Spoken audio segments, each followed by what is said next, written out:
Yo, what's going on, guys? It's Houston Sports Talk back into the video day, and today the Buffalo Bills are signing wide receiver Marquez Valdes-Scantling, who has played for the Kansas City Chiefs the last 2 seasons, winning 2 Super Bowls, and before that was with the Green Bay Packers, had some really solid seasons, well, more than solid seasons with the Green Bay Packers, playing with Aaron Rodgers.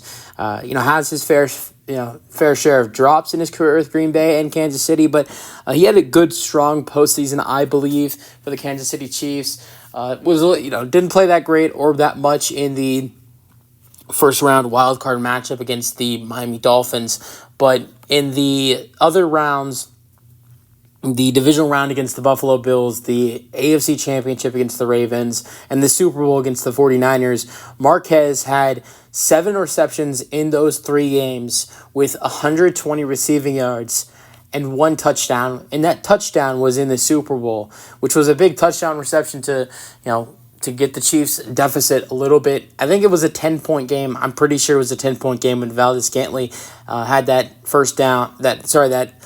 touchdown reception, and that helped them get the game closer, and they were able to eventually win the Super Bowl.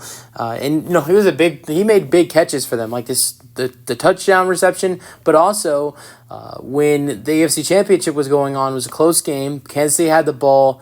I know it was a 1-possession game. I feel like Kansas City was either up 7 or 3. I think they were up 7. Kansas City had the ball. It was a third down. This was last 2 minutes of the ball game. Third down would if the Chiefs could get the first down, they would win the ball game.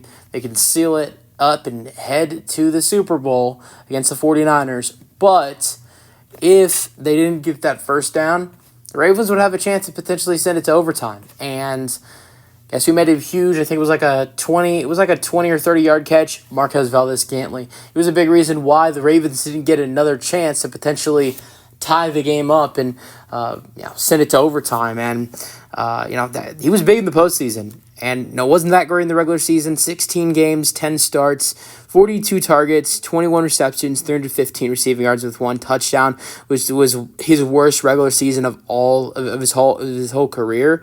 The least amount of receiving yards before that in his career was 2021 with Green Bay, 430. 2022 with Kansas City, even though he had his rough moments, he had 17 games with 11 starts, 81 targets, 42 receptions, 687 receiving yards with 2 receiving touchdowns. His best year does come with the Green Bay Packers in 2020 when he had 690 receiving yards with 6 touchdowns in 16 games, 63 targets, and 33 receptions. So yeah, that was a really good year for him. But now he joins a Bills team that, honestly, yes, the Bills doesn't look great for them losing 2 guys like Gabe Davis, and not only Gabe Davis, but Stephon Diggs, trading Diggs to the Texans, Gabe Davis signing with the Jaguars. But although I don't think the Bills have talent at the wide receiver position from one player like they did. I mean, they had like a Pro Bowl wide receiver in Stephon Diggs and another, really nice deep threat who was a big threat that Josh Allen loved to throw the ball to, and Gabe Davis. You don't have those 2 guys anymore. You don't have those 2 threats anymore, who I think are a little bit more scary. But I think as a group, I think this Bills wide receiver group is a lot better than it was last year. The Bills really only last year, Khalil Shakir is a guy who had a good year, but I feel like last year really only had 2 guys who, could show up for you. And, if those 2 guys didn't show up for you, which there were a lot of times where Gabe Davis and Stephon Diggs struggled, you had to rely on your tight ends, Khalil Shakir and Josh Allen running the football. And, they get rid of Diggs, trading him away, getting rid of that terrible contract. Gabe Davis does walk, get some good money from the Jaguars. I don't think the Bills wanted to keep him in their plans. And I don't think Diggs, I think the same thing goes for Stephon Diggs.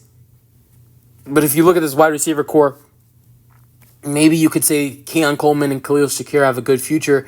I don't see anyone being as talented as what Stephon Diggs and Gabe Davis are, but I think as a wide receiver group, this is I think as an individual group, everybody together, I think this is the best wide receiver group Josh Allen has ever had. Just because the fact of how much talent there is, how much depth there is. I don't think he's had this amount of great depth in his career when it comes to the wide receiver position. You have Keon Coleman, who was your second round pick, which was the first pick of the second round. So he is like a first round talent and was expected to potentially go in the first round or early second round. He's going to be a great player for this Bills team. You have Curtis Samuel, who did a great job as the wide receiver too for the Washington Commanders the last couple years. I think he will step up for the Bills this year, and I think he'll be a target that Josh Allen loves to throw the ball to.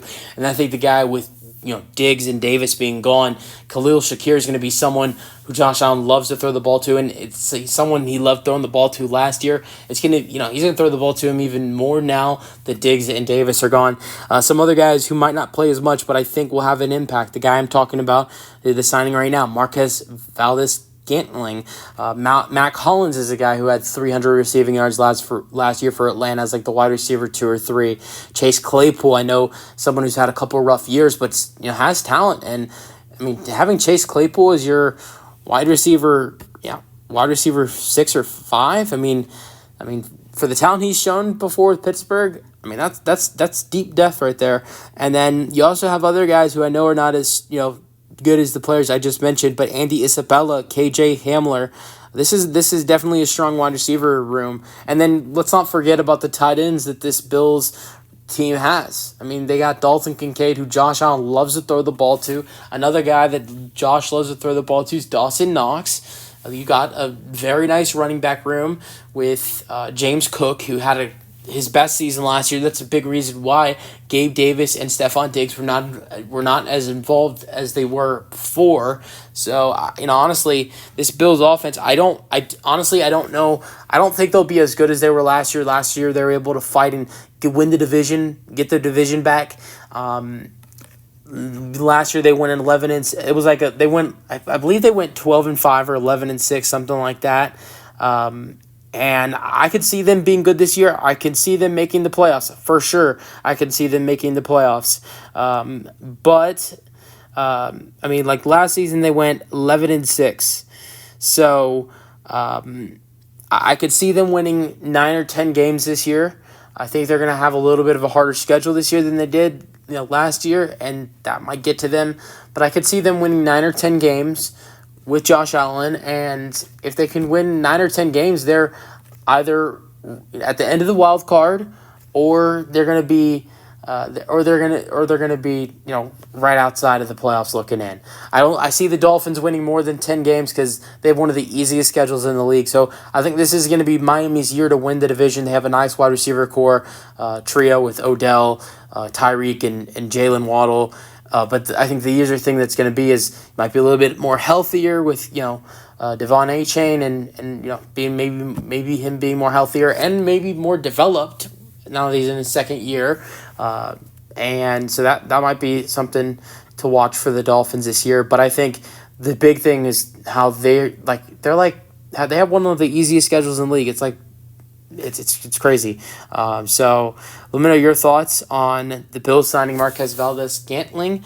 Let me know your thoughts in the comment section, and peace out.